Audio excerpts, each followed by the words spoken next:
जामशोरो में Liaquat medical university से लागापियल अखियुनि जी अस्पताल के इंतजाम खिलाफ ॻोठाणनि एहतजाजी मुज़ाहिरो कियो आहे।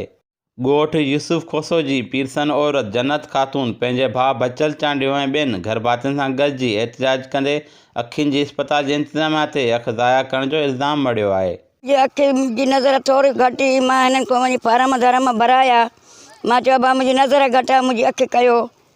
मूंखे चयो मां तो अचिजांइ अरबा जे खमस ॾींहुं मां वैसे मूंखे हिते सुयूं हयूं अथनि, हितां बि अलाए सुयूं हयूं अलाए छा न ज़ोर ॾिनऊं, अखियूं मुंहिंजूं ॿ चकर माटियूं अथनि। आख़िर में जे हुननि इहो रोज़ हिकिड़े चयो त भला सुई तारे में लॻी आहे, ॿिए उर्दू में अलाए छा ॻाल्हाए, मां न सम्झसि। उन खां पोइ वरी छोकिराट बि थी, उन अचे मुंहिंजे अखि ते पटियूं चाढ़ियूं। पटी चाढ़े मां चयो मां मुंहिंजो ऑपरेशन थी वियो? अचे हा मां तुंहिंजो ऑपरेशन थी वियो। मूंखे वठी ॿाहिरि वेहारियऊं। हाणे मां तुंहिंजी नज़र त घटि, हीअ अखि त ख़तमु थी वई, पर मुंहिंजी हिन जी बि नज़र घटि थी वई आहे। हाणे मां काॾे वञा? छो मूंसां अहिड़ो ज़ुल्म कयो अथनि? मिसकिन हुतां जे करे ने जे पैसे जी वसियत हुजे त असां प्राइवेट इलाज करायो आहे, हिते भला इहे मिसकिन जे लाइ जो अस्पताल बि ठही आहे।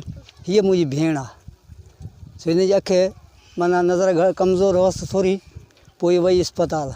उन खां पोइ हिन खे पहिरियों टेस्टूं करायूं, सभु टेस्टूं तयारु थियूं। उन खां पोइ चयूं खमसे ॾींहुं अचिजांइ।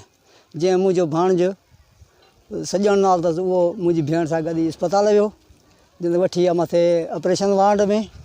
उन खां पोइ कलाक ॾेढ ॿिनि खां पोइ लाहे आयसि। मां शाम जो मज़दूर माण्हू आहे, मज़दूर ते वञा थो, वरी शाम जो मोटी अचां, पुछियोमांसि, चए था अखि थी वई आहे। पर अखि जो वरी सूरत हाल वरी ॿिए ॾींहं ते ॾिठोसीं त भला रही खुई अखि जेका नज़र सां बि ख़तमु आहे, अखि त सभिनी जा अखि न वधो आहे। सो इन करे असां गुज़ारिश कयूं था त असां मिसकिन माण्हू आहियूं, मज़दूर माण्हू आहियूं। असां में अगरि तौफ़ीक़ हुजे प्राइवेट ई, त पोइ असां हिते सरकारी अस्पताल न अचूं हा। इन करे महिरबानी करे अला ऑफिसरनि खे असां अर्ज़ु कंदासीं त असांजी महिरबानी करे असांखे अखि तयारु खपे थी। मुतासिर औरत मुतालबो कयो आहे त गिफ़लत कंदड़ डॉक्टरनि खिलाफ़ कार्रवाई करे सरकारी ख़र्च ते अखियुनि जो इलाज कराए नाबीन थियण खां बचायो वञे। हलीमराज चांडियो, जामशोरो वाइस।